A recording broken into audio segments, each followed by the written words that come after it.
နေဦးသမိုင်းနဲ့အတူအာနာရှင်ကိုအဆုံးတက်ကြနေဦးသမိုင်းဟာအမှန်တော့ဒီမနေ့လေးတင်ဖြစ်ပျက်ခဲ့တယ်ဆိုပါတော့ဒီမနေ့လေးတင်ကဖြစ်ပျက်ခဲ့တဲ့သမိုင်းလေးမှာအညာဒေသဟာစစ်အာဏာရှင်ရဲ့ရက်စက်မှုဒီလောက်ထိခံခဲ့ရတယ်အနည်း90ကျော်လဲလဲရပြီးတော့ကချင်ကရကရမွန်ရခိုင်ရှမ်းဒီလောက်ထိခံခဲ့ရတယ်ဆိုတာပါခင်ဗျားတို့ကိုချင်းစာကြည့်ပေါ့ရခိုင်ဟာနှစ်ပေါက်140နှစ်ဆိုရင်ရခိုင်တွေရဲ့နှလုံးသားဟာကြောက်တည်နေဆိုတာပါပဲတဘောထားကြည့်ပြီးနှလုံးလှတဲ့အေးဟာအသက်တွေချွေးတွေဘဝတွေအချိန်တွေ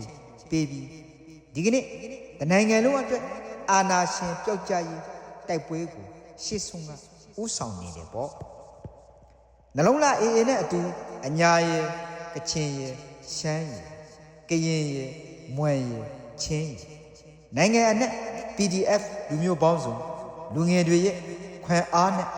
အနာဂတ်အေးချမ်းသာယာလှပဖို့ဒီကနေ့ຫນွေဦးသမိုင်းအညာဒေသနဲ့အတူအာနာရှင်ကိုအဆုံးတက်ကြရမယ်ဆိုပါတော့